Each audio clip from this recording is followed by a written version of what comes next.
Hello. Thank you for joining us for another edition of Shining Light on Shadows, a candid conversation about mental health. This is episode 44. And our question today is using AI making people more impatient, selfish, and violent? Our guest is Professor Walter D. Greason. My name is Neil Parekh. That I keep doing it's this way. Dawn Neuburg is my co-host. I'm so thrilled that she is with me. I want to give a quick shout out to everyone watching us on replay, because most likely you're the ones getting this intro in these first minute or so of the show. So thank you for taking the time to come back and watch when it was convenient for you. We are live on Facebook, Twitter, LinkedIn, YouTube, Instagram, and my website. Please like, comment, share, retweet, do all the things to let people know about this show. I am so excited about this topic, Dawn. It certainly has gotten a lot of interest in sharing it online, even though I was a little later than I wanted to be in the week because of some dumpster fire I was watching on Tuesday night, also known as the State of the Union. But I think we're going to cover a lot of ground today, and I think it will have a really good conversation. Yeah, for sure. For sure. It's a very, very interesting topic. And I think a lot of people have differing opinions on it. So I think it'll be a really good conversation today. As always, we want to make sure that we give a shout out to Digimentors. They're the social media firm that I work with. Sri Srinivasan is the founder, co-founder of it. I'm the vice president of events and communications. They give us pro bono support to run this show. And of course, we are in year 3 of our show. We've 2 full years. This is our 44th episode, which is kind of crazy to think about. But I always appreciate all of the support, not only from folks watching, but also sharing it online. And I will say that Sri actually gave a presentation today on AI, and he was very gracious in sharing this show as part of that presentation and encouraging me to talk about it, as he has for our read along and in other venues as well. So thank you for that. For folks who are just joining in, we'll just say a quick hello. Rahadian is watching from Bayshore, Long Island. Rahadian, thank you for joining. I know Rahadian from our read-along community and other projects with Sri. So glad you were able to join today. Jim Neuburg is looking forward to the show. Jim, of course, is Dawn's husband, who I care about so very, very much, because he takes such good care of Dawn, and that's what's important. My mom is watching from Tampa, Florida. Hi, Mom, thank you. And Stefan Kaplan, a former guest on the show, says, hi, Neil and Dawn. So looking forward to this discussion tonight with Professor Walter Greason. So admire him and all of his work. I do too, Stefan. I do too. I am lucky. I was right before the show, I was reflecting on the fact that last week it was very special for me to have my former therapist, Dr. Michael Kane, on the show. He talked about Black mental health, trauma, and its impacts across the lifespan. And we spent a lot of time talking about trauma in general, not just around Black mental health. I think we got a lot out of that discussion. One of the points that was raised was this mantra that he has: as much as I love you, I love me more. Loving me more doesn't mean I love you less. It only means I love me more. And I want to make sure that anyone who needs to hear that today hears it loud and clear, particularly if I need to shout it for the people in the back row. As much as I love you, I love me more. I can't say I'm always there, Dawn, but I know that that's what the goal is. And it was special to have Dr. Kane on, but this week to have Walter on as well and to share the stage with him and you is very, very special because you mean so much to me. You both mean so much to me and have been so instrumental in my own mental health, my own journey. So we want to get people thinking about this topic as we bring Walter on. Again, the question that we're posing is using AI making people more impatient, selfish, and violent? We're curious about your thoughts on that and your experience with AI, how you use it, particularly if there are any limits that you place on it. In the same way, some people think of it like social media. We have to start thinking about how we limit our use of these platforms to protect our own mental health. But with that, I want to bring on our guest, my good friend, the person that I look up to every day from an intellectual standpoint, his work on history, economics, Afrofuturism, the graphic history of hip hop, and now AI. Professor Walter Greason. Walter? Man, why are you gonna blow it up like that? This is low key, interpersonal convo. We're all just in here learning together. Well, Walter, I'm going to stop you right there because you know what? There is no way that I could do either of you justice if I was trying to introduce you somewhere. Dawn, we met our next guest, which I know that you're going to be interested in as well. March 5th, we're going to have Alejandra Anastas join us for episode 45, the mental health impact of living in fear of ICE. And she will share her own experience over 30 years of looking over her shoulder and particularly what's going on now. And I know that you are, at the heart of it in Minnesota. But when Dawn introduced me to Alejandra, she did a 10-minute intro. I was 12 minutes, Dawn. You talked for 12 minutes about me. Did I? And it could not. There's no way that I could reciprocate that because when I'm with both of you, I actually feel like this is all possible. I feel like I can do this. And those are special people. Those are the people you want in your life. So don't even question the intro, Walter. It's not enough. It could never be enough. When I asked you to be a guest on the show, you didn't hesitate. But the first thing you said is that you want to talk about AI. Why was that? Why did you want to focus on AI in terms of mental health? So right now, the topic as we look around the world, I think just last night we were getting news about the Defense Department, or the Department of War, as we're supposed to call it, pressuring a private company and the artificial intelligence developer about removing its safety controls and expanding the utility at the discretion of military judgment. And it's a terrifying prospect, but it's just one dimension of this. And so I guess my concern is that it's escalated. I've had more questions, more urgent questions emerge over the last decade, certainly, but more than that, as we've become more sophisticated about algorithms and web crawlers and chatbots, which are all pieces of what I've built into my practice as a historian. But seeing how it evolved through social media, and now over the last 4 years, I've been testing the various large language model platforms and seeing the way people are confused about the system and being tricked about the simplicity and the ease of it. The marketing language for these companies are not just deceptive, not just manipulative.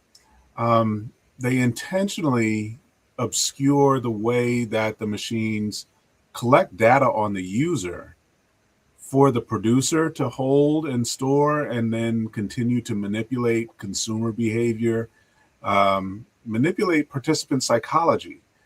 And so that's what made me think when we were going to have this conversation that there was a huge opportunity, a huge opportunity. And so I want to lay out just a couple stages of this, of how it's unfolded in my life.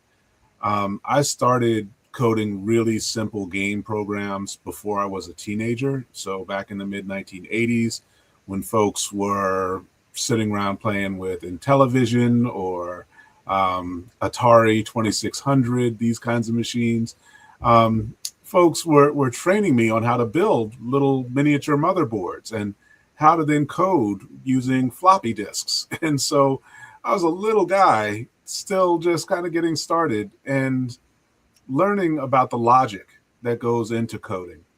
And so by the time I had finished high school, I had what was essentially equivalent to a software engineering degree because I had spent so much time learning how to code, had built multiple games. And so I went to college thinking, oh, software is great. But of course, my father, not seeing into the future, said that the only way you make money with computers is by building hardware. You got to go to like IBM and become an engineer. And software doesn't produce any money. And then Bill Gates became the richest man on the planet with this weird thing called Windows that was just software. And so my dad didn't know how the market was moving at all. But like I had this skill set and I had made the choice to go into education and history. But as a hobby, I continued to code. And so when they're like, I guess first emails were late 80s, early 90s, people started circulating that info, started building these online chat groups.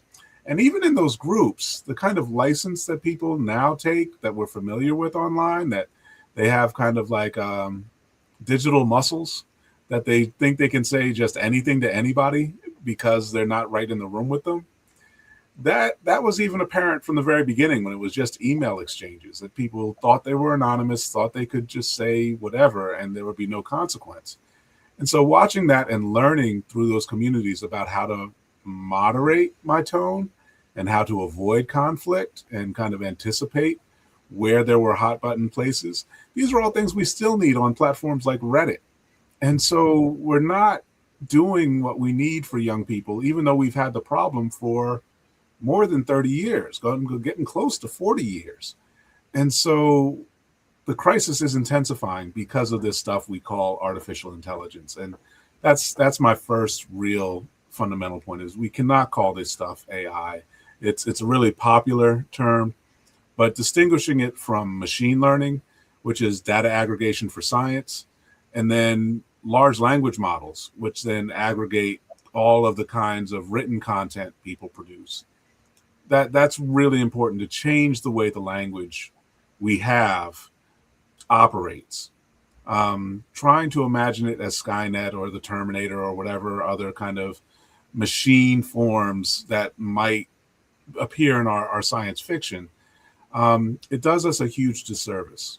And so the bigger piece of what I tried to frame coming into the conversation was about emotional intelligence, is that these kinds of digital interactions already reduce the sense of our sense of human relationship and human responsibility. And that's what I've seen happen in the last 4 years as I've been training these language models, is that people don't see them as tools. It's not quite as bad as these films, Ex Machina or Her, where people are trying to anthropomorphize these ideas of software consciousness.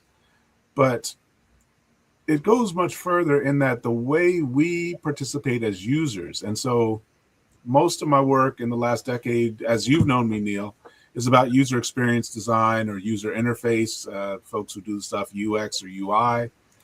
That sense of it, my approach to it as a scholar, as a historian, has been about the actual participant. What is happening to me as I go into these settings and attempt to construct what my connection is to an amorphous audience, to an invisible audience. And so we were just talking a few minutes ago about being on Facebook and thinking about how the content production works there. That was really my first social media platform, was figuring out how that algorithm operated. But I started with a really firm barrier against the social media audience. I started from the place of saying, this is just like being on television. When I come on to a digital platform, it's different from who I am in face-to-face life. I am communicating as best I can. I am giving the best information that I have available, but it's not truly me. It is a representation. And so that structured everything I did. Everything we met on, I guess it was Twitter back then, like the craft of producing a virtual version of Walter that people could then interface with. I think the first time I got called out on it, it was a group of educators. They were like, there's no possible way this can be who you are all day long, all night long, every time. Like, this is all too professional. This is all too polished. Like, who are you really? And so that would come up again and again throughout my career, is that people had a sense of me from whatever virtual space, but then meeting me in person is entirely different. And so always much more disappointing when they see me in person. They just have an image of this thing that they're like, oh, Walter is that. And then they see me in person like, no, it's just a dumpy guy that's stumbling around in some jeans. Why am I listening to him? And so that sense. And here I thought I was meeting a god. I mean, walking amongst mere mortals. Stop. That's stupid virtual. The TV tricks you. That's how Reagan got you. So no, this thing, like, I look at the AI and what I'm seeing from the other people who are using it, crafting it, but then also bringing in mass adoption, bringing in people who just go through one of these websites and start pumping in prompts with little or no training about it. I'll say on the one side, the most minor effect, of course, is the thing that people complain about with writing. Is I do a lot of training around how people can polish professional writing, like using it like a spell checker or a grammatique kind of program. But to just go from whole cloth and just pose a question and say, use these 6 variables to produce the outcome. The way I explained it to a group of students a few weeks ago was the writing is dead. It's plastic writing, whereas good writing is organic. It lives, it breathes. There's a pace, there's a pulse to the words as they come on the page. And so for anyone who spent any time reading literature or really good prose or certainly poetry, my God, to see what comes out of a language aggregator, it just feels cold. And I tried to explain it to students a couple of days ago. It's like I have a 1,000-page book in one hand that someone has crafted over more than a decade. And then I have like a synopsis on one page in my other hand that was generated by an aggregator. There's no way I'm going to see these two things the same way. They're just entirely different. They feel different in the experience of reading them. But the worst things are what I point to in the question for tonight, that people have this kind of wish fulfillment effect, that they're like, I can punch this in and instantly it gives me back something. And I can use it. It's actually good enough that no one can tell that I didn't really write it or I didn't really put it together. That sense of impatience with ourselves and with each other is very painful. Like it doesn't give the care that we need to each other. And I've seen it with email. Email is people can be under stress and under pressure and want answers back right away on a certain time frame. But it's worse with the aggregator because they expect a higher level of response. They expect some kind of thought and care behind it that it can't provide. And so the impatience just gets fueled and they iterate, like what you did with, you were telling us before the show with the prompt for this program is, I keep giving it new data to process, and you still want the kind of good product to come. But the more concerning thing is for people, and I see young people, I see folks in middle age, I see seniors in all kinds of different work, especially because of the trauma we've been through here in the Twin Cities and in Minnesota. Sure. The impatience can turn really easily into violence from repeated use. The selfishness piece is like, I want it now. I want it the way I want it. I want it exactly the way I want it. Anything that doesn't meet whatever idea I have in my head is unacceptable, reject it. And so I think of back when I was a kid, people making jokes on sitcoms about someone ordering an entree for dinner. And it's like, but hold this, but add that, but then add this other piece. The, like, and it was always a joke on the show about kind of like, well, why don't you just take it the way the chef prepared it? But now we have an infinite number of chefs, an infinite number of customers, and you can always tailor, or as Burger King, who should sponsor this show, should say, I was going to say, have it your way, right? Like, but this is on Walter, steroids. Like, have everything your way. That's exactly what I was going to say, is that we could trace it back and blame Burger King for all of this in terms of, that whole idea of customizing, what people are getting. I want to everything. We do it on Amazon. We do it on any number of these platforms that deliver food for us. Grubhub. These things just are built for, my whim is going to be met exactly the way I want it, and I won't settle for anything less. And so that's, to me, the trigger when you come to expect that, when it doesn't meet your expectation. What I see with a wide variety of the people that I interact with, and it's not just Minnesota, it's all over the country, that when your disappointment accumulates, the work that you gathered for the day talks about frustration. Just imagine compounding that the way you email or you interact.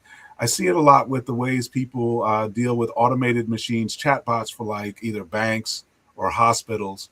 Like, their frustration can grow. I'm dealing with something with a rental car company right now that's going through this. They've automated their entire customer service process. And it's taken me 4 days to even hope to get a potential answer. Yeah. That sense of, I can't get the answer I want, I can't get the thing that I need, I'm going to do something about this. Like, they'll joke in different settings, I'm going to come down there.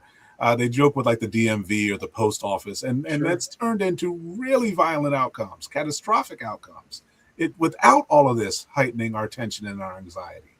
So that's what I'm seeing and what I'm really concerned about with all of these new technologies. We're not stepping back and being cautious enough about the way we move to interface, and then giving ourselves grace, giving each other grace when we're not living up to the idea of what the machine's going to give us. Absolutely. Absolutely. I want to bring in some of the viewer comments, people watching. Deborah Kerr is watching from Fort Lauderdale. She says hello to Neil and Don, and she makes reference, she corrects the spelling later, to the mantra that I shared at the beginning, which was from my therapist, Dr. Kane, and it's worth repeating. As much as I love you, I love me more. Loving me more doesn't mean I love you less. It only means I love me more. And I think that's an important concept to really integrate. I can't say that I'm totally there, Walter and Don, but I know that that's where I should go. And Rahadian says that mantra is a great reminder that you can't fill from an empty cup.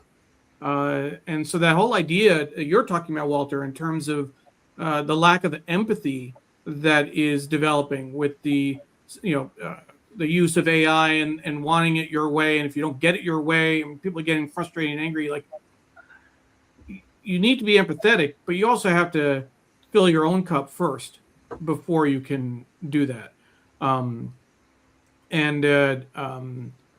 Let's see. Rose says, hi, looking forward to this conversation. And as hello to Walter, important topic.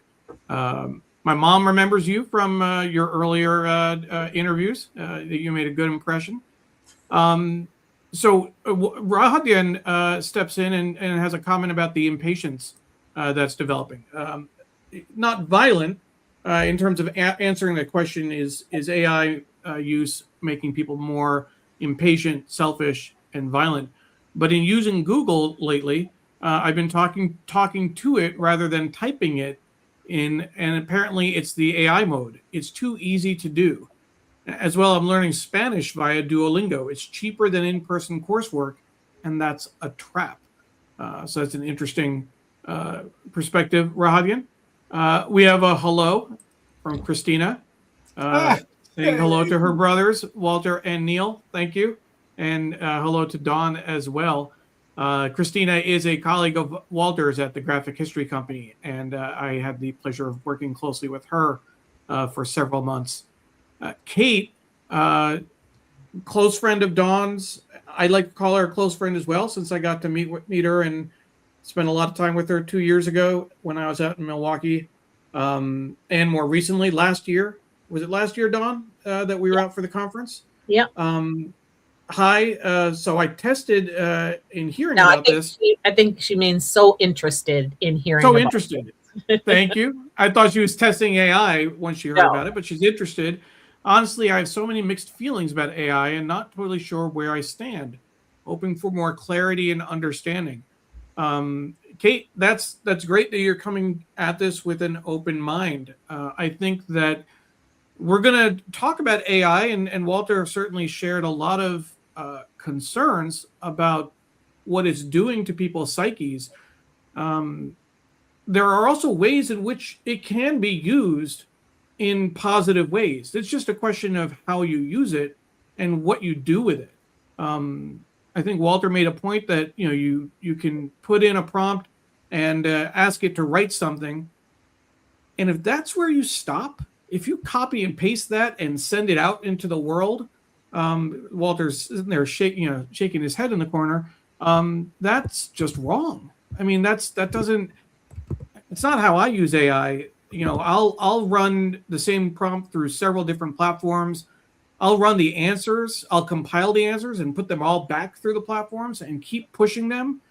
And then once I get what I feel is a decent starting point, I'll start editing and writing from there. So it's a process. It's certainly a process. We have so many more comments, but Dawn, I want to bring you into the conversation. I know that you share something with Walter in terms of being an academic. You've taught Alverno College, Yep. if I'm not mistaken. That is correct. What's your take on AI and how kind of you use it, but also how you've seen it evolve around you? Yeah, I have mixed feelings like Kate with AI.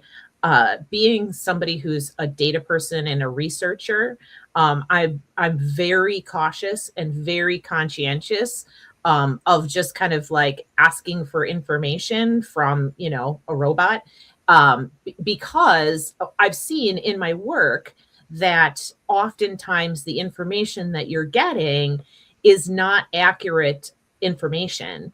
A lot of times it will spit data back at me that's outdated, untrue, from sources that aren't real or realistic.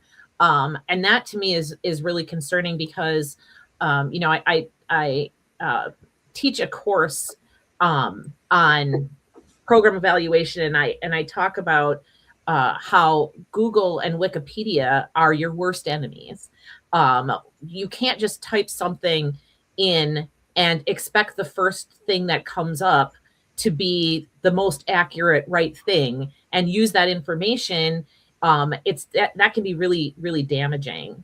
From another perspective, though, from somebody who is actively seeking work, I am very much struggling with AI because a job pops up, I send my resume, that resume goes directly to an AI bot.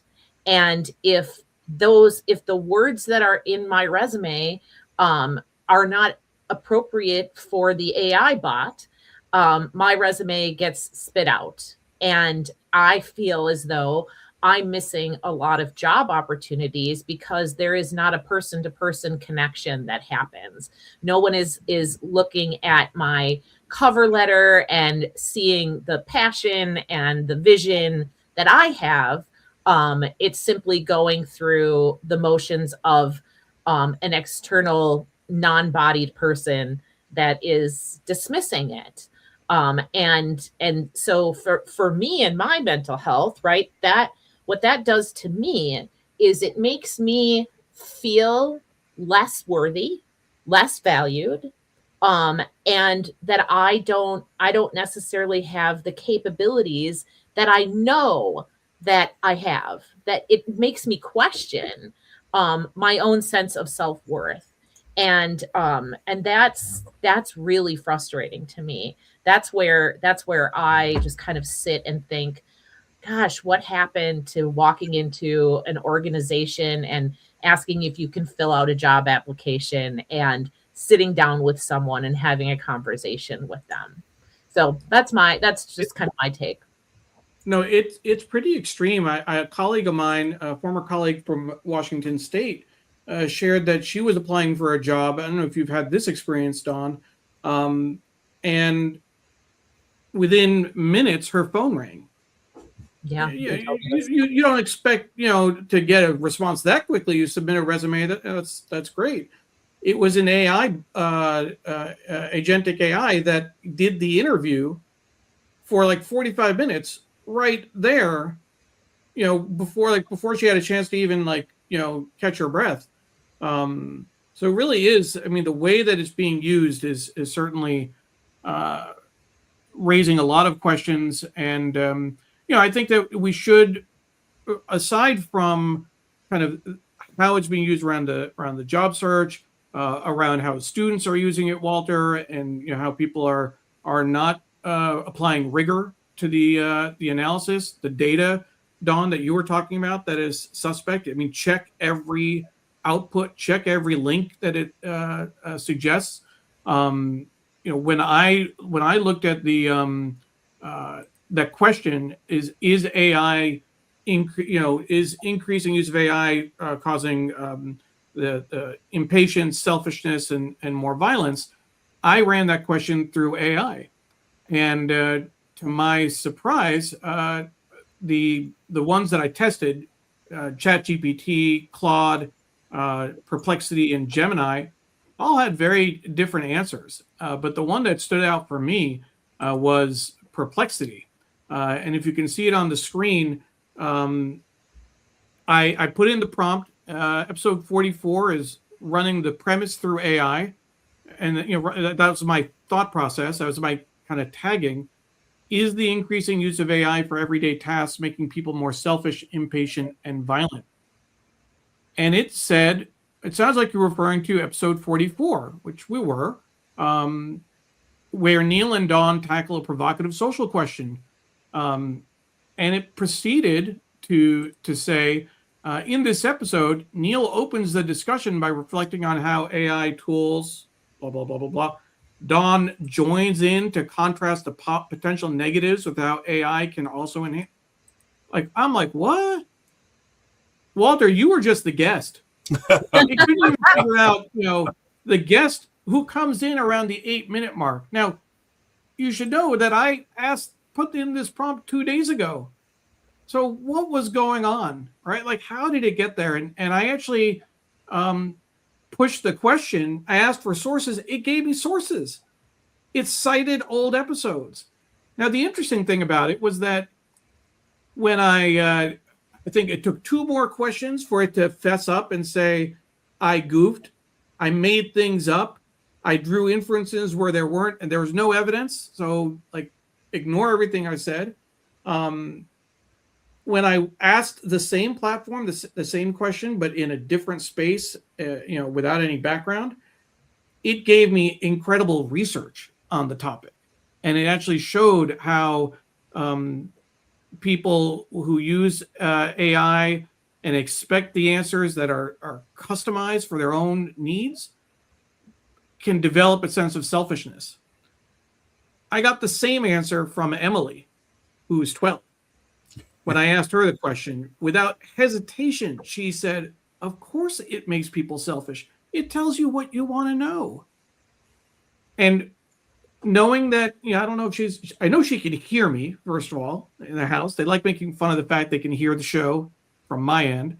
I don't know if she'll actually watch the episode, but I do want to make reference to the fact of how much water it takes to run these AI platforms and the impact on the environment and the theft of creative output of writers, of artists. There's some very, very huge ethical issues around AI.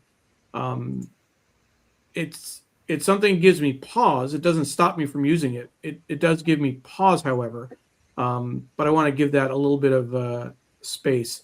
The other big thing, Walter, that we're dealing with right now is Claude. Anthropic is the company. The CEO said no to the Department of War, as you were talking about earlier. Regardless, these threats do not change our position. We cannot, in good conscience, accede to their request. This is the Department of War wants to be able to use AI without any restrictions, to let it, whatever, to have no guardrails around it. And Rose, thank you for sharing that comment. Just so much. Rahadian talks about how it's terrifying because it's inaccurate. The Pit, if there are fans of The Pit out there, they had some great episodes around how the inaccuracies of AI, tools and chatbots for transcription can lead to very bad patient outcomes. Absolutely. I want to bring in a hello on LinkedIn, Walter. This is Nicole Nelson saying hello. So I wanted to, can you, Nicole, I think this may be the first time you've watched the show. I think you're probably here for Walter. Sorry that your name and picture doesn't come up. Sometimes LinkedIn doesn't play well. But Walter, can you just explain who Nicole is real quick? Yeah, Nicole is one of the most brilliant historians in the country. She works on housing policy issues. Have known her since she was finishing her PhD, and just so happy she could join us. Yeah, especially LinkedIn. It's a really good connection. So if you look over my shoulder, there's like a little bird kind of reaching back behind itself there. That was from the New Jersey Institute for Social Justice, some work that we did the last 3 years.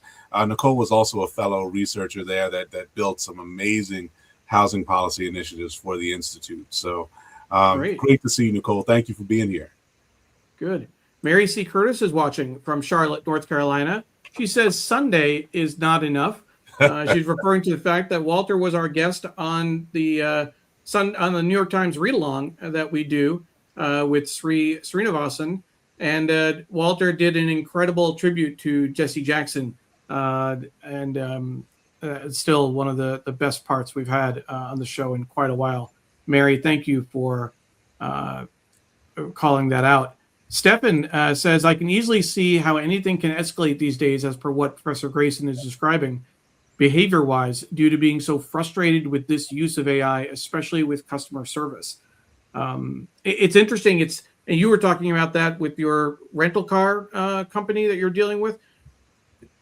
The idea is that you would introduce AI to make things easier, to streamline the process, to increase customer satisfaction, and it's having the opposite effect. That's exactly right. And so, I'm sorry, go ahead, Dawn. No, I was just going to say, so I've learned how to tackle this. So if you just say gibberish words when you are talking to an AI bot, it will transfer you to an actual person. Love it.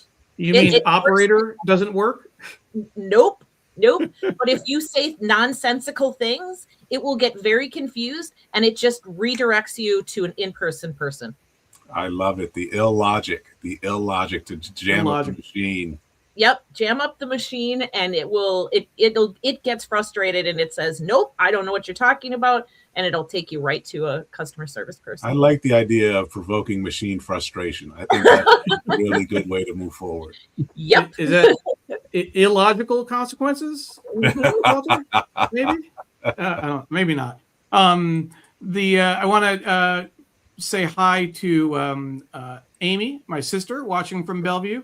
So Amy, thank you for joining us. She says this is a fascinating conversation. And Rose gives Emily a ride on for her thoughts on AI, as does Amy. Not surprisingly, she loves her niece. Yes. Colette Dickinson is watching, and she has a question. Have you used ChatGPT Premium? Today I heard how you can use this for role-playing in practicing sales pitch and assign different roles to AI, such as seller then buyer.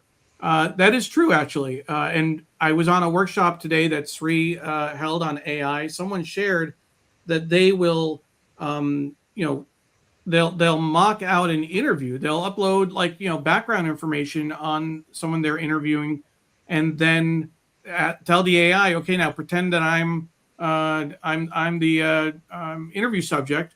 What are the questions like? And you can use it for all sorts of things. I'll say, Colette, that I actually use ChatGPT Premium because for me the restriction on like 2 uploads a day in like images or files just didn't cut it for what I wanted to do when I want to be able to compare kind of results across different platforms. So I use ChatGPT, Perplexity, and Gemini, and I've recently started using Claude. Particularly, I'll say advertising works. ChatGPT is starting to incorporate ads into their free offerings, not into their paid offerings. That idea of advertising in AI results is scary. But social media, advertising, we run through, you get an ad every 5 posts if you're not focused on your friends feed. That's a pro tip. Don't look at your timeline the way Facebook wants you to. Click on friends and force it to show you your friends' content. Exactly right. Chitachi Egwu. No, I wanted to say something about that last question. Yeah, please. So that piece about ChatGPT Premium and the way you can actually get through role playing. I want to say 7 years ago, I built a digital interface lab in New Jersey, and we were using it for training educational counselors. So this was from one of the University of California schools that they had a virtual room where you could come in and practice teach a small group of students. The students were essentially built on an AI script, but it was also managed by an actual human licensed teacher or licensed counselor. And so this was a way of practicing the skills and getting the time without it being counted towards the actual licensing time. But the students got better about classroom management. They got better and more effective about troubleshooting issues for the actual children that they would interact with. And so they continue to refine this. I think they've moved it into Oculus now. But this process of using digital interface, keeping the human at the center of it is really essential. And so I've worked here in Minnesota with the Twin Cities Innovation Alliance. There have been a bunch of the folks that we work with that have gone to South by Southwest. Keeping the human voice, as we see with Anthropic, is crucial to make these machines actually work correctly, and more importantly, keep an ethical framework around it. Even if you have the human, you can kind of twist the ethics, but without the human, it's completely gone. Absolutely. You definitely need the human input for all of that. We have a couple other. Stefan says, Dawn, you win the strategic tip of the night. I think that was the gibberish comment. And I wrote this: frustrate the hell out of AI with gibberish. So I think that's certainly worth taking away with. Rahatian has an interesting question. And Walter, I'm going to throw this to you. Serious question: does ChatGPT pass the Turing test? Not that I've seen. No, like can you explain what the Turing test is? So can the bot actually convince you that it's human, like that you think you're actually talking to a human being? And so there are people who will say this works at a certain level. They can fool a kid. They can fool someone in early adulthood. But anybody that's familiar with the way these things are designed, I have not seen them actually be able to be convincingly human. So that's good. Do you think that'll change?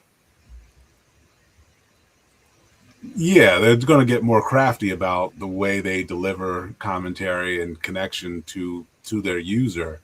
The errors might become more subtle. Do I get them to the point that they can adapt? Yeah, I think eventually that piece where you feed them gibberish and it can't respond effectively, that's a tough thing for them to adapt to.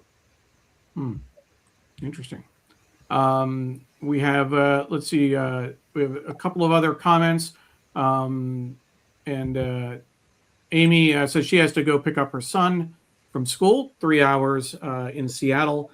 But thank you, as always, for the engaging conversation.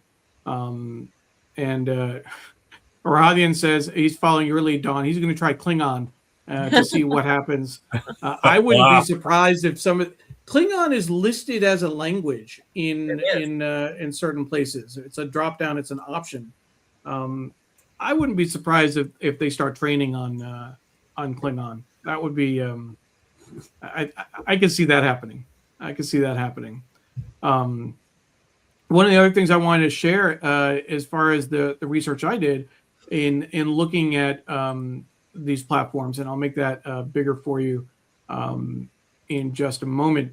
Looking at Gemini, when I asked the same question, is the use of AI leading to impatience, selfishness, more violence? It actually broke it down, and it talked about how with patience, the AI effect, the elimination of wait states, higher irritability when things aren't instant, which is what we talked about. Selfishness, the hyper-personalization, reduced capacity to compromise and shared experiences. And then with conduct, interaction with servant logic, the potential for rudeness to bleed into human interactions. So when you're constantly being fed what you want to hear, and some of these, ChatGPT in particular, compared to others, Claude I've seen is not. I haven't seen this at all in terms of when it gives you a response, it's like just the facts. It doesn't try and butter you up. ChatGPT desperately wants to be your friend. It desperately wants, it's saying, oh, that was a great question. You couldn't have framed it any better. Let me tell you how it goes. And, oh, would you like to also do X, Y? Like, it's practically, do you want to go get a beer afterward? And I laugh at that so much, because when I'll put my a job description into Chat GPT and then my resume, and just say, can you adapt this to this job description or whatever, and it's like, you are perfect for this job, good for you, go, let me give you a cover letter that's gonna get you that job. And it's hilarious to me. I'm like, who is this person think they're talking, this AI thing to think they're talking to? It's hilarious to me. It's like, you're number one cheerleader. It doesn't have to be that way.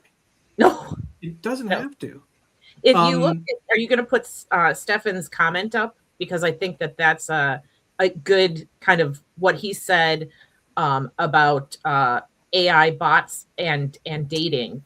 Did you see that comment? Look, I did not see that coming through. Let me. Oh, there we go. Is this it? Relationships. Yeah, let's take a look at that. I find it absolutely scary, and see more stories about people having deep feelings and relationships with AI chatbots. There's a cafe opening in New York City where you can have an AI date night. We are going down a very dangerous path at a lightning speed, and it is already causing serious mental issues for those who are very isolated, vulnerable, and lonely. That reminds me of an episode of Law and Order, which is often reflecting where we are as society, where there's a lot going on with this episode, but the crux of it was a widow uploaded video and writings and letters and all the content she had from her husband into a agentic AI, and it was able to establish a chatbot with a video that replicated her husband, that spoke like her husband, that engaged with her, that watched shows together and made comments like he would. Now, it took it in a very dark turn because it kind of encouraged her to go out and commit murder, as agentic AIs do. But the idea of losing a loved one and not having to lose them is very, very can be very tempting, and can be very, kind of really make you think about that. It's not real. Yes, sure, that is the fundamental thing. But sure looks real. Sure. If you get to that point, like the deep fake videos, if you put the deep fake videos that we have out there, plus, kind of uploaded knowledge base. I mean, everything we put online, all the videos that we have, all the live streams we do, Walter, if you throw all of that as raw material for some platform, you think they couldn't replicate I think of what we do? I think of middle school and high school kids, and some of the most vulnerable populations of people who are, have terrible self-esteem, are feeling very low, very depressed, very down, and and they begin using this as a tool to reassure themselves, right? Reassuring themselves by using something that's not even real. It's just scary. What are your thoughts on that, Walter? Yeah, so this is something I think back. You all will have seen this stuff. There's a game called Second Life. There were similar problems with World of Warcraft, where people essentially just did the minimum they needed to survive as physical, biological beings, but then essentially believed that they were really in their virtual environment. Their real selves were their digital avatars. And so we've been through a round of this, and then there are horrendous consequences for these people's lives. There are people who literally committed suicide when they didn't have access to their virtual self any longer. And so this is going down that same road, but much more intensely. And so someone mentioned that there are these adult sites that are attempting to sync up scripts with the actual video content. And all of it just creates enormous vulnerability psychologically and emotionally, so that you're basically, I think they've made shows like catfishing about people who do this over the phone or attempt to like deceive people about relationships. Yeah. Why are we allowing ourselves as human beings to create these networks of vulnerability, and they're just for profit often? Sometimes even just out of malice, when you see children bully each other. So that's the kind of thing where we need to take a breath. We need to slow down. I think a lot about using human rights protections, human healthcare protections. So like institutional review board standards for protecting, like we've seen how the consequences of face-to-face human abuse can unfold, and we've built medical science protections against it. We need a similar kind of regimen that shapes the way our virtual experiences are unfolding. How do we protect each other from our worst instincts, our worst choices, and make it so it's adaptive? You can make it so that it is customizable, but actually has a foundation in the defense of human rights and human dignity. It's, technology is only going to get better and make things worse at the same time. If you think about the scams that are out there, the deep fake videos, phone calls from, purporting to be, it'll start off with, I'm with your family member and they were in a car accident, they need help, wire money. Now it's, I am your family member, I am your grandchild, your father, your whatever, and send money to this account, I need help. Take that to its logical conclusion. How do you prevent that from being an order from the president telling a nuclear missile silo that we are under attack? Fire. It's Dr. Strangelove for the 21st century, right? It's a completely different ballgame. I want to make sure that in case people join us late, This has been a fascinating discussion with Walter Greason about AI, and the topic, the premise of the show is using AI, making people more impatient, selfish, and violent. If you joined us late, as soon as we're done, you'll be able to watch the show from the very beginning on Facebook, on Twitter, on LinkedIn, on YouTube, and on my website, and certainly encourage you to do so. I want to share again some of the research that I was doing with when I asked AI platforms about that question. Gemini gave a summary of recent data and said that yes, human atrophy, humans interacting with perpetual givers lose the ability to compromise, citing Psychology Today and relationship science. Social selfishness, reasoning capable AI is 76% less cooperative than non-reasoning models, from Carnegie Mellon. And frustration, AI assistance increases negative affect and autonomic stress in novices. That's a National Institute of Health study. One thing that I thought was interesting is in their response, and I have the detailed response here. Gemini actually cited ChatGPT in its response, which I thought was some interesting trolling, and I want to find that because it was worth the right there under violence. So I'm asking Gemini the question about impatience, selfishness, and violence, and it says, to be clear, using ChatGPT doesn't turn someone into a physical aggressor. However, the environment AI creates can lower the threshold for hostility. Thought that was an interesting response. Did not see that coming. It wasn't going to throw itself under the bus, right? I know. Like, come on, it's definitely smart enough to know that, right? I've never seen them turn on each other. Miriam says she's here and the conversation is interesting.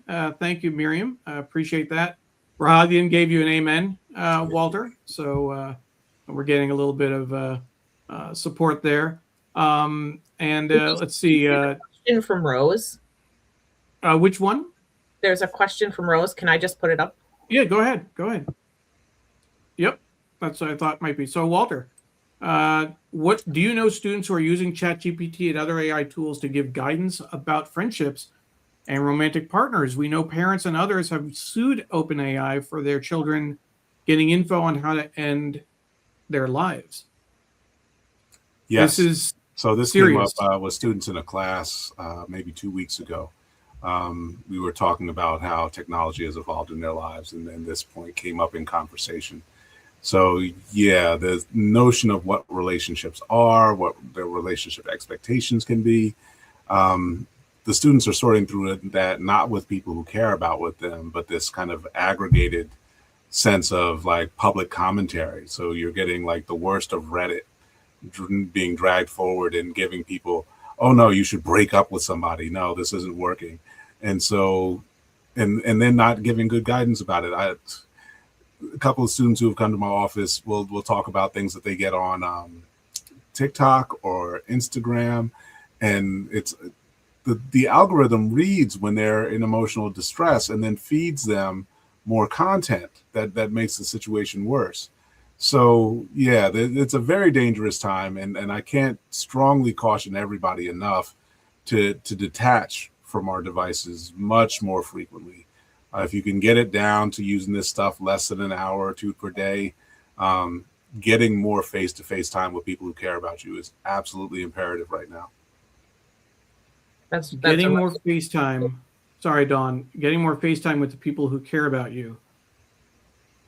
Excellent advice, and I want to say that it's actually a nice follow-up from our conversation at the end of January, where the conclusion was get in touch with your friends, reach out to people because people may be having a hard time.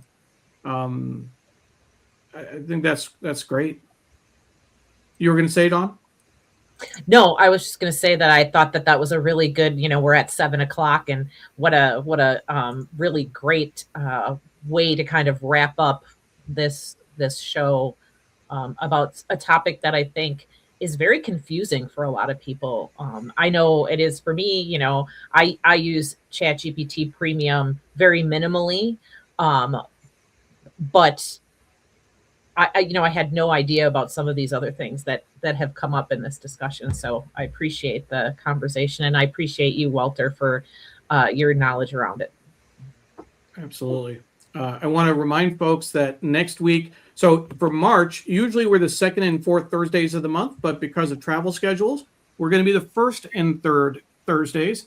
And our guest next week is going to be Alejandra Anastas, the mental health impact of living in fear of ICE. She's going to talk about her experience as an immigrant and just that the idea of looking over your shoulder for 30 years, not knowing if they were going to knock on your door. And obviously in the last few months, we've seen that, just blow up, particularly in Walter's hometown of Minneapolis. So we're looking forward to that conversation and hearing about the mental health impact of that. Kate says, excellent, so much more to think about. And Tiffany said this is very Battlestar Galactica, to take it old school for folks who remember. I remember. And Rahadian certainly does. When I was a news assistant at a media company, we were all treated like Cylons. Now AIs are treated like people. And so with that, Stefan says good night. Thank you, Professor Greason. Always a pleasure to listen to your wonderful insight. You're a gem. That is how we end this show. Oh. Walter, you're a gem. Yeah. We're all sitting in the same crown together. This is a beautiful thing. Absolutely. Thank you for joining us, and we will see you next week. Take care. Good night.